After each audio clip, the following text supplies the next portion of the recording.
Hello, guys. This is a conversation with the great Lamb of God guitarist Mark Morton. I conducted back on March 24th, 2009. Incredibly cool guy, loves guitars, loves playing guitars, loves making sounds with guitars, and he talks all about that. So I hope you guys take a listen and walk away with a smile. Bye. Hi, can I speak to Mark, please? This is Mark. Hi, Mark. This is Stephen Rosen from Ultimate Guitar. Hi, Stephen. The new record is really cool, man. I've been listening to it a lot. I want to start with sort of a philosophy question. You're in the process of putting this record together, and you got all your guitars and the amps, and ideas are flying, and guys are being creative. Do you ever step back from it and think that what you're doing is later going to be analyzed and scrutinized by various people? I mean, other musicians, critics, fans. Is that a consideration at all? And if it is, would you ever censor yourself? Would you pull back a riff because it's not Lamb of Godish enough, or you know what I mean? Do you ever step back from the process and say, no, that's not right, and these people who are going to hear it won't get it or won't understand it? I mean, does that play any part of the creative process for you? Well, part of what yes, some of it does and some of it doesn't. I understand what you're getting at. We are absolutely aware, certainly at this stage in our career, that obviously we're writing songs that are going to come out on a record, and it's going to be relatively high profile, at least within the heavy metal community. Definitely. These days, and so we don't have any illusions about where this is going, and that people are going to scrutinize it and analyze it and all those things you said. We've kind of early in, I think by necessity, but it's worked for us, adopted this sort of fuck y'all attitude in writing. You know what I mean? Mm-hmm. It's like that's not to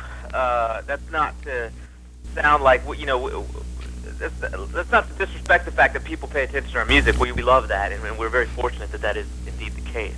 But as a necessity, as songwriters, and particularly given the attitudes and sort of personalities of the five of us in the band, we really don't have much room to consider what our fans might want to hear, or what might impress the critics, or what Ultimate Guitar might think of this riff, or what the editors of the guitar world are going to think about my solo. There's not a lot of room for the consideration of those sorts of things, because of the fact that the five of us are so strong-willed and so stubborn and come from such different angles and have such competing and different visions of what Lamb of God should be, or what direction we should be pointed in at any given point in time. That to get the five of us on the same page and in the same lane and to rally around the same type of thing is an incredible feat in itself. So once we've come close to that, we call that victory. And so we're kind of like, hope you like it, guys. You know what I mean? It's like, we're going to do our thing, and then our thing's going to be what it is. And if people react to it, if people gravitate towards it, if people are excited by it, if people connect with it, then hooray for us. But if they don't, hooray for us anyway, because it was hard enough to get the five of us on the same page. I understand. I think that's a healthy part of the process. It's not always fun to have to get like that. I mean, I say to my friends and my wife and people, around me when I'm working all the time, like, if only it were the Mark Morton experience, because then I would do this. But I can't, because I've got four other people that more or less have to sign off on it, and that goes for all of us, for it to become Lamb of God. So I will catch myself writing for Randy, or for Chris, or for Willie, or envisioning parts or songs or layers or lyrics or riffs or whatever that are gonna get a certain kind of response or get a certain kind of reaction, either musically or personally or whatever, from the guys in my band, because really we are our strongest critics, and it's really ourselves that we have to live up to. I understand.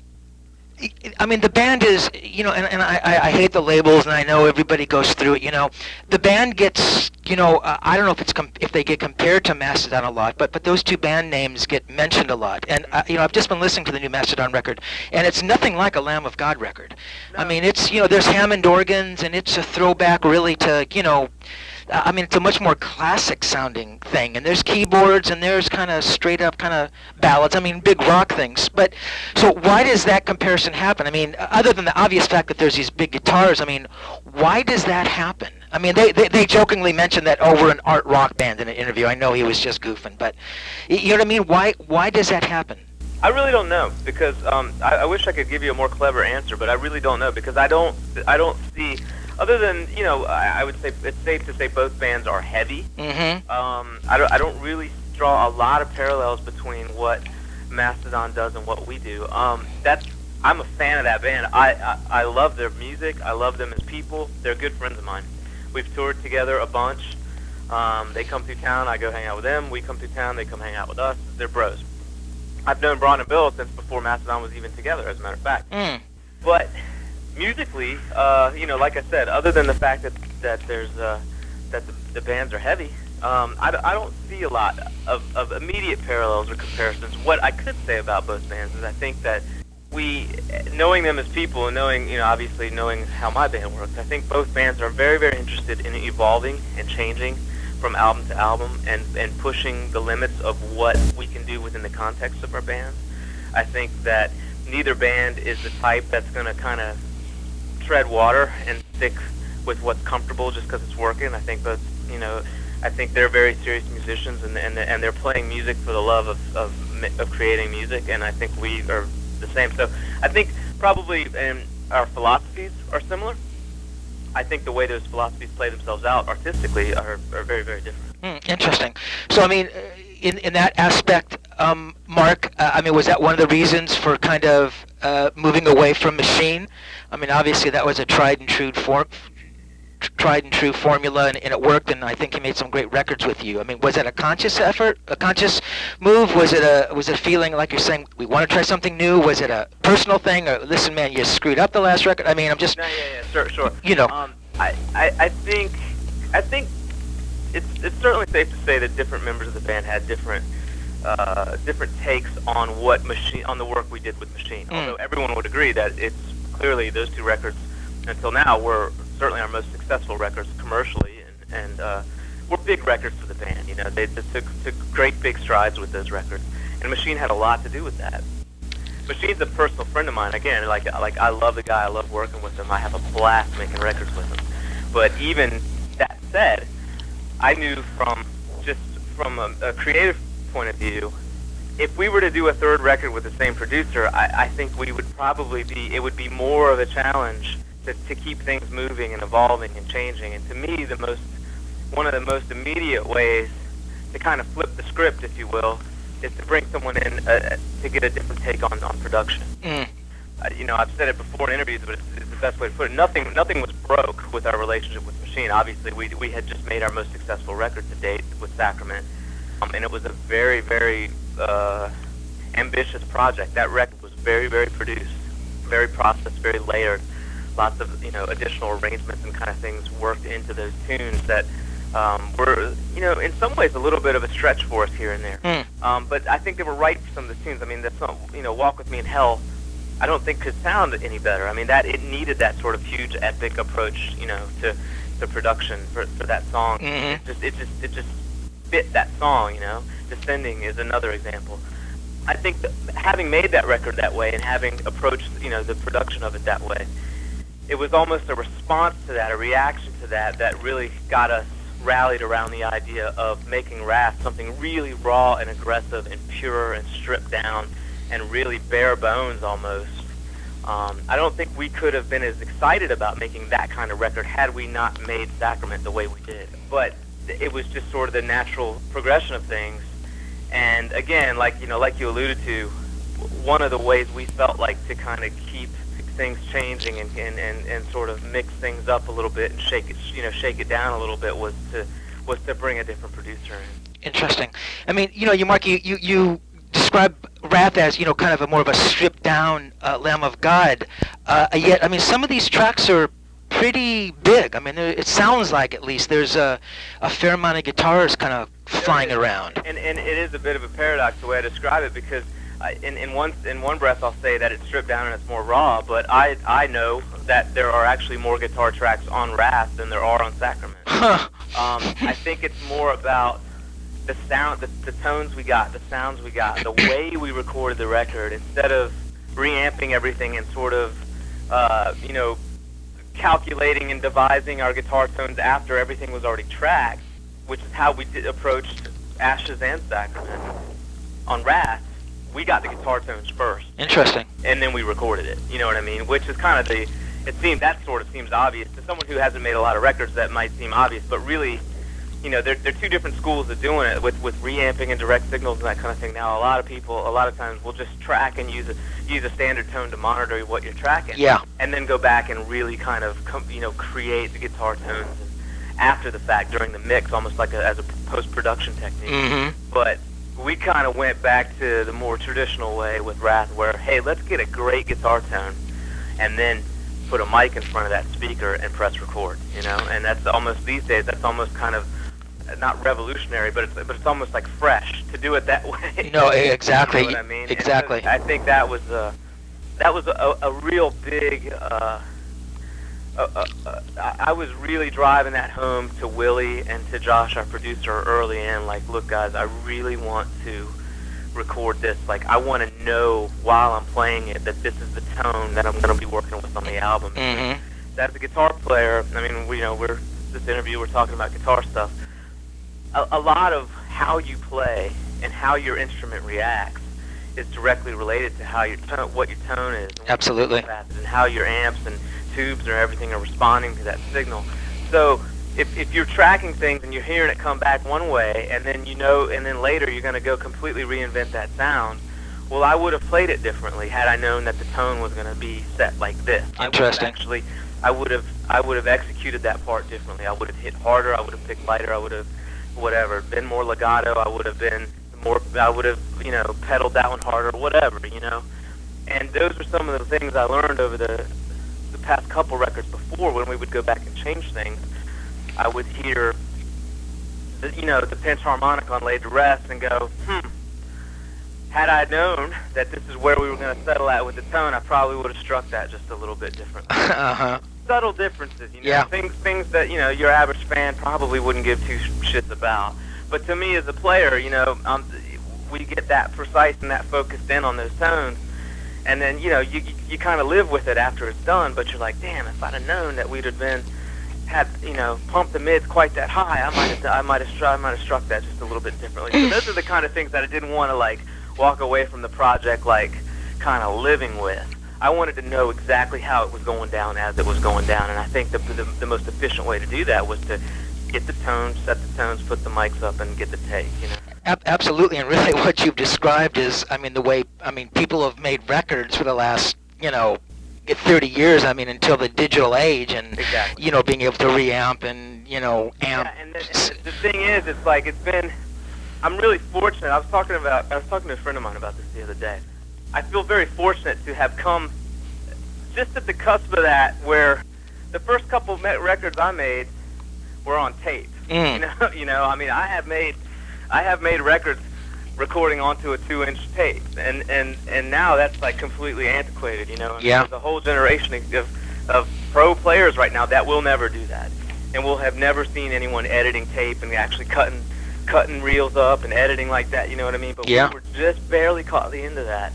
And it's like a photographer talking to a photographer about film. It's kind of inevitable. It's going to go away. Mm. But at the same time, there are a lot of lessons we can learn from those old ways, and there's a lot of legacy there that's worth thinking about. And certainly, Wrath was recorded digitally. Of course, we did it on Pro Tools, but some of these ideas that like you and I just discussed, whereby you get the tone and then get the take, instead of getting the take and then getting the tone. I think there's sort of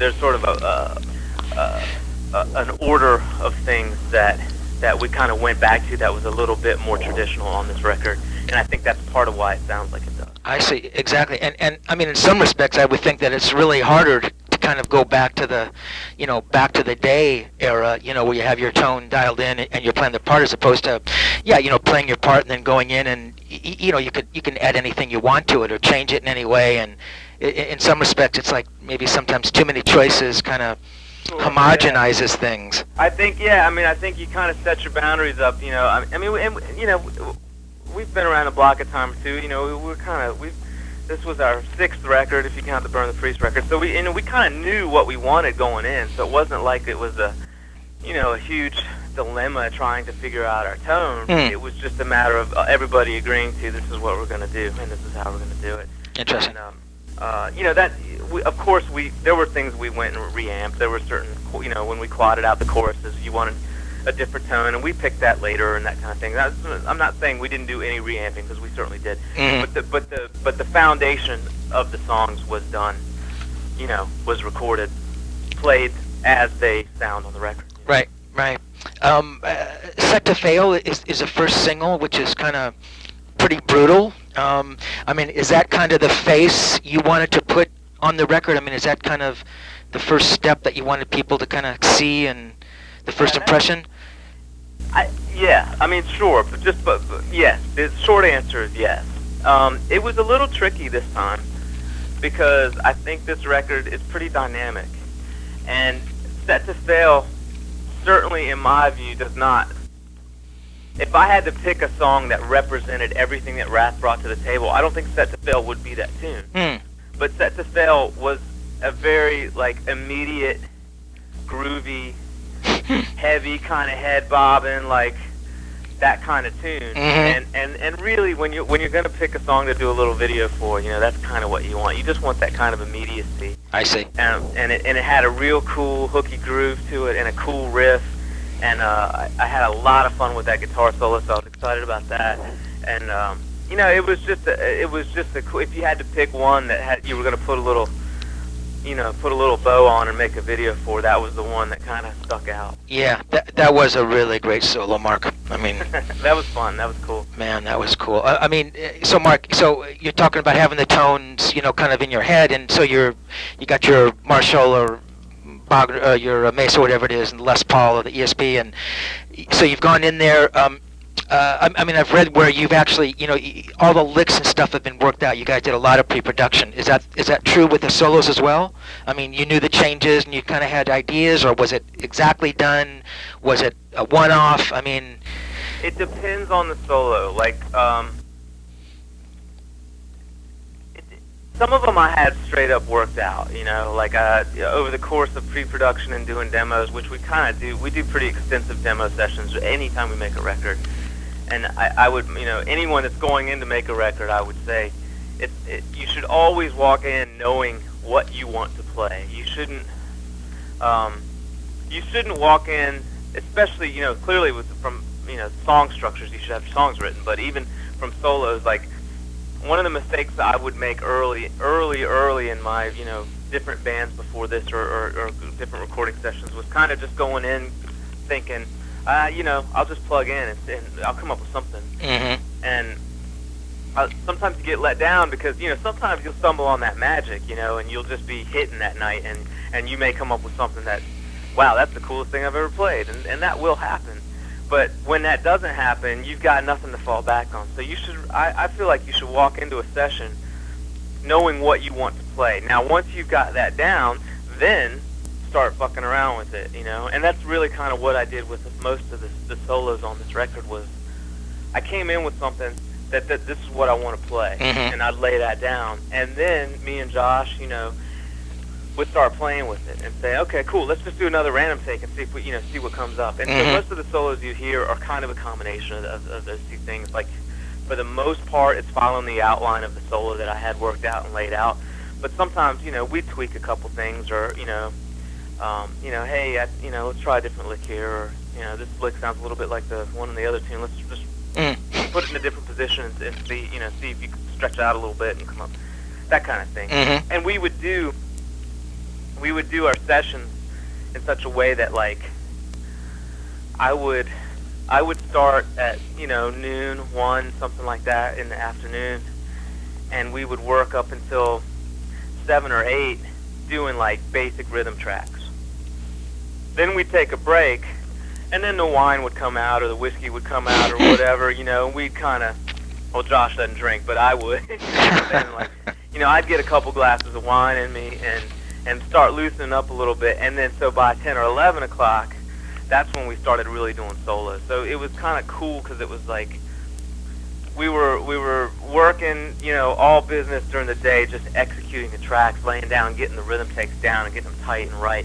And then at night, you know, take a break. We were right on the water. We were in this beautiful studio in Matthews County, Virginia, which is right on the bay. Like you walk out the back of the studio and you were standing on the sand with the waves rolling in. So we'd take a little break, hang out there. I'd smoke a cigar or whatever, drink a couple glasses of wine, come back in, and we'd start jamming out solos. And that's kind of the vibe we had for the rest of the night. Was like, let's jam, let's shred some leads and just see what we come up with and have fun, you know, for the rest of the night. And that's how our sessions were laid out. Interesting. What about a song like Grace, Mark? Just kind of like those real kind of those clean guitars at the beginning, and yeah, the Grace is one that was very, very, very worked out. Like that was that's really one of the first couple songs I wrote for the record. And I wrote that actually in the downtime, like after the Sacrament tour, the touring cycle ended at the end of like right around Christmas of '07. We finished up that tour with Killswitch that we were doing and came home, and that was kind of, there was a break. We took like 3 or 4 months, I guess, off. It wound up being more like 3 months. I think we planned on it being 4 or 5, but it wound up just being like between 2 and 3 months off away from the band. And during that time, Grace was one of the songs that I put together just in my home studio, like with, you know, GarageBand and Easy Drummer, and just sitting in my studio and just kind of working, you know, just trying out ideas. And I pretty much wrote that tune, the music for that tune, just sitting in my little studio, just kind of fucking around, and the intro and everything. So that's wow. That was pretty worked out. So that one was pretty established from the start, you know. Everything to Nothing. So Wah-Wah. Yeah, sure. There's wah everywhere. Choke Sermon. That was a freaking great solo too, man. Choke Sermon. Yeah, I mean those. Again, like those were just fun, you know. Those were like kind of let's just what do we hear over this, you know. They weren't necessarily like anything I spent like those two in particular aren't like those are good examples of, they weren't anything like I just spent weeks like composing the solo or anything. It was more like, all right, you know, take a swig and go for it, and kind of, you know, you do 5 or 6 takes like that, and then you start getting in, you start developing a little pattern. I guess I'm talking myself out of what I said. You should always know what you're going into play, but that doesn't mean that you can't beat. You know what I mean? It just means always have a baseline, like always have a plan, but don't necessarily be scared to deviate away from your plan if you feel like you're beating it. You know? Right, I understand. Reclamation was a pretty strange tune, some acoustics and dobros and things. I mean, that was real cool. Reclamation was fun. I mean, that was one. Willie put a lot of the music together for that song, and he was tracking the intro for that, and because him and I were kind of tracking simultaneously in the same studio, but kind of two different, you know, Studio A, Studio B in the same studio. Yeah. And it was one afternoon, and I totally remember it.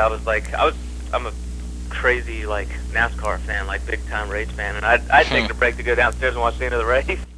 And I come back upstairs, and Willie's on the back porch of this beautiful studio we're at that's right on the water, and they're setting up mics, and he's got this dobro. I'm like, yo, what are you doing? What's going on here? And he's like, I'm gonna cut this thing for the start of Reclamation. I was like, oh, can I get in on this? Hell yeah! So I grabbed my Guild acoustic and went and sat up with him. And Randy was actually there with us, just kind of hanging out. He came up for a few days and was like doing shrimp boils and cooking for us, and, you know, steaks on the grill and all that. He was just kind of having fun hanging.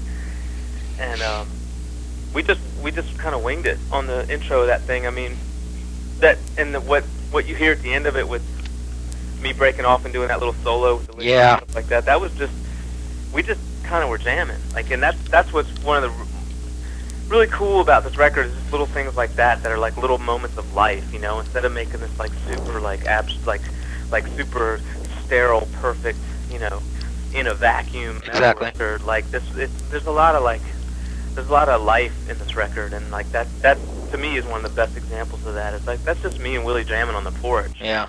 And the engineers going, man, this is really cool. This is going to be fun because you can hear the waves and the wind, and you guys are playing, and it sounds real. You can almost hear Randy's cigarette burning. You know what I mean? Mm-hmm. It's like those are like, you know, that's like almost like to me. Every time I hear that, it kind of it's like almost like a document of that day. You know, more than anything. Interesting. I think in a perfect world, I think isn't that what a record's supposed to be too? I mean, you should be able to listen to it and go, oh, that was happening, and that's where I was. And yeah, you would think, you know.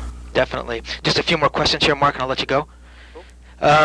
You talked about Randy coming up. I know that Randy typically, or at least he wasn't kind of involved in the pre-production thing. I interviewed Randy for the Sacrament record, and I'm just going to read a few words of what he gave to me. Randy, I write at home. I'm by myself a lot, and they bring me music. I see what in my notebook I've laid out would possibly fit the scenario. If I'm having writer's block or something, Mark writes lyrics as well. Is that kind of how this happened? I mean, did Randy get more involved, or was it the same kind of thing? I mean, you guys would have the pieces of music, he'd come in, hear something, and start writing, or try to match up tracks to ideas he had in his notebook? How does that happen, Mark? It was, it was, the difference was this time was Randy was really, this time, way more interested in the songs as they were coming together. Whereas in the past, it might be like we would get a collection of 4 or 5 songs together and demoed, and you know he'd be in and out or whatever, but not really there every day. And you know we'd give him a CD of them and listen to these, start wrapping your head around them. Okay, I got ideas, and it would go forward from there. And I mean, I've been writing a lot, you know, a fair amount of our lyrics since like the Palaces record. So quite a while. You know, I've been, you know, kind of writing lyrics for a lot of these songs as well, and I still did on this record. But the difference was, like for me, when I'm writing lyrics for a tune, it's usually a tune that I'm kind of starting the riffs for. So as I'm putting the riffs together, I start hearing the lyrics, I start scribbling them down, and it kind of all comes together at once. Whereas with Randy, when he usually gets the tunes when they're a lot further along, and he just kind of takes what he's got in his notebooks and starts making it fit to the song that's already more or less structured. Gotcha. So it makes for a little bit different, you know, types of songs. But this time, I think Randy was more interested in being around as the songs came together. He felt like he, just by being present, would have a lot more influence on saying, hey guys, you know what, I'm hearing something on this part, I think it needs to go 2 more times, because so I can get out so I can phrase it like I need to phrase it. So he was a lot more invested from the jump, instead of getting handed a CD and say, here's what we've come up with so far, you know, have fun. And so I think there was just more of a connection this time with Randy in terms of the songwriting, instead of him, you know, being handed something to go over top of. Now he was sitting there the whole time as the songs came together, and just by being present, your voice carries a lot more weight, you know. Absolutely. Interesting. I mean, you know, Mark as the guitar player and lyricist, you know, are you forever searching out new arrangements? I mean, are you looking for different ways to write your B section going into your chorus? Are you looking for different ways to set up the solo sections? And I mean, does that kind of stuff interest you? It does. I mean, I think it's a bit of a balance. I mean, I think as a songwriter, there are certain things that are part of my style and part of my approach to songwriting, and I think that can be a good thing. But sometimes you don't want to get caught in a rut either. You know, you don't want to start using the same formulas all the time. Not that it's really a formula, but you don't want to use the same structures. You don't want to move the same way every time. And it's you know, it's about kind of finding a balance between this is my sound, and this is kind of how I write songs, and these are the songs I want to hear. But you also don't want to get stale. And so yeah, I do think about that, and it's something that I do try to work on. I think one of the things we have going for us is that Willie writes great music as well, and Willie and I write very differently. So I think, you know, my style of arranging songs and writing songs is a little more conventional in terms of the traditional hard rock, rock and roll, classic rock song structures. Willie's are a little more landscapish and don't necessarily, he's not necessarily concerned with a chorus that comes back a second time. You know, that's not even necessarily on his radar when he sits down to write a song. So it makes for a very different kind of song. He's certainly a little more abstract and a little more proggy than me. But I think when you put 10, 12 songs on a record, it makes for a great balance. Yeah. The fact that, you know, he can have that kind of landscapish, you know, never-ending journey kind of song, and mine might be a little more traditional in terms of, you know, a hook that comes back around, and that kind of thing. So when you put the two together, it's a nice balance. Interesting. And for you, Mark, playing with this second guitar was always part of the musical vision for you? I mean, I know back in the day, you know, a guitar player left, and then I think Willie came into the band. I mean, you always heard in your head, hey, I need a second guitar player to do my thing, as opposed to, you know, maybe going out as a trio with a singer or a keyboard player. I mean, was it always the two-guitar thing for you? For this band, yes. For me, no. I mean, I've played in bands where I was the only guitar player in the past, but you know, certainly never anything that got any kind of national exposure or anything. But coming up as a developing player and as a, you know, my first couple bands, I had been in bands where I was originally, like my first band, I was pretty much the rhythm guitar player. That's right. What was the name of that band, Mark? I mean, no one would have heard it. It was my band when I was in, you know, 10th grade. Okay. You know what I mean? Yeah. It was called Axis, for Axis. what it's worth. Okay. But, like, no one would have ever heard of it. Right. I was actually probably 14 years old, and I was playing with the lead guitar player was a guy named Ryan Lake, who wound up playing for Alabama Thunderpussy, who you may have heard of there on this record. Phenomenal player, great lead player.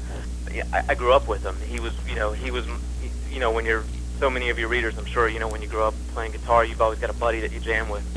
Ryan was my buddy. He was the one that kind of pushed me along and really kind of got me figuring out how to play leads based on scales and that kind of thing. And he was way more advanced than me, you know. And just, he was 14 years old playing Angus Young solos like perfect. You know? Wow. So that was like my first band. I was lucky enough to be playing with Ryan, and it's really cool that Ryan went on to do his own thing and make his own records and tours and all that kind of stuff too. So, but you know, then I moved on into bands where Ryan and I kind of split up, and I started, you know, wanting to get the spot, you know what I mean? So it's like I started playing in bands where I was the only guitar player. So I had experience with all those different setups. But for Lamb of God, it always, you know, it always in my mind made sense that it was a two-guitar band. You know, you could do so much more with harmonies, and it was just kind of heavier with another guitar. Yeah.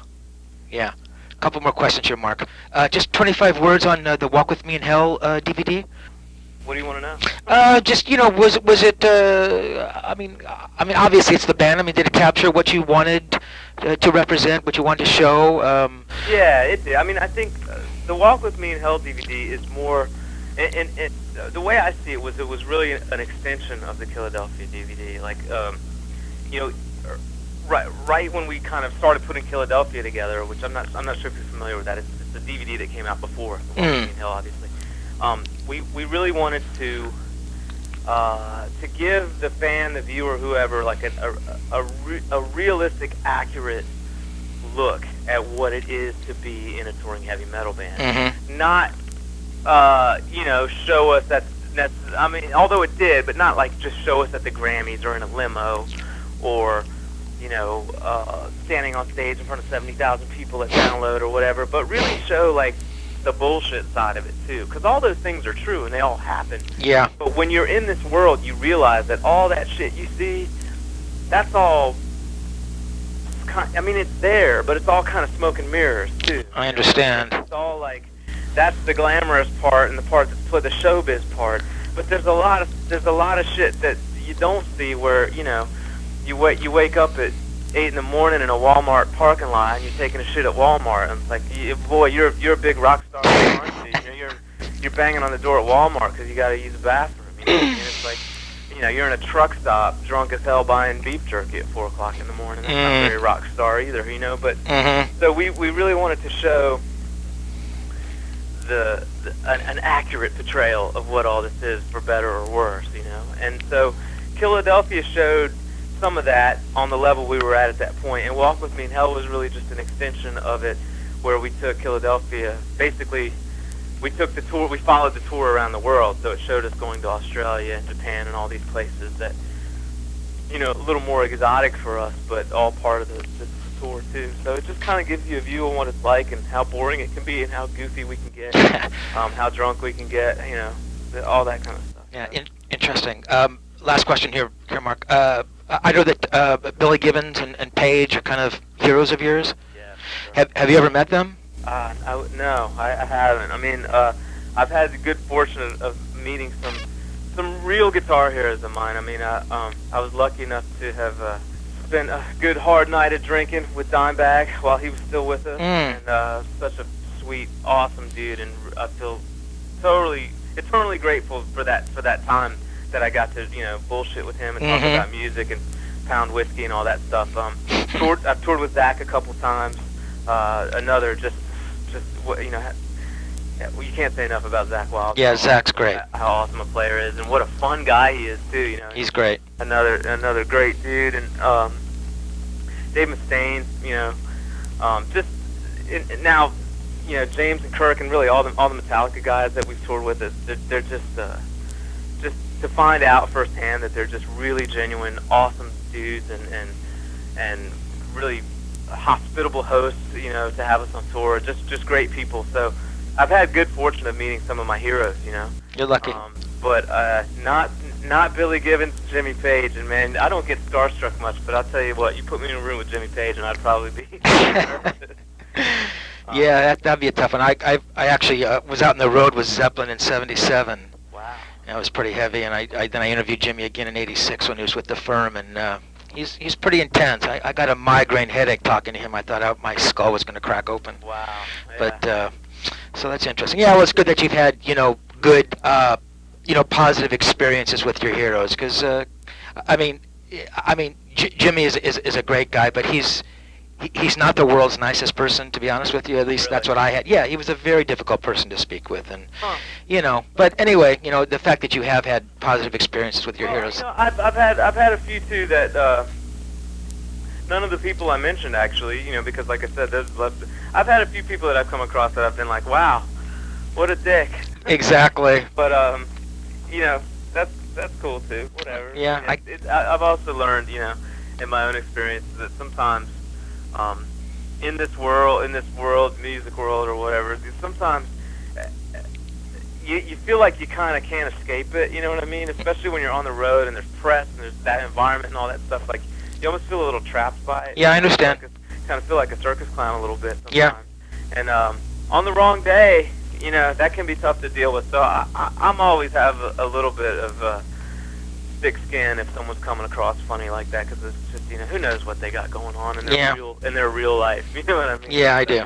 It's you know, you take it for what it is. But yeah, I have had some really good experiences with some of my guitar heroes coming up, and that's been fun. That's been a cool little kind of some icing on the cake about being able to do all this, is to be able to spend time with dudes that, you know, players and stuff that when you were, you know, just picking up the instrument, were your heroes. Now you're in the same room, you know, having a beer with them. It's pretty cool.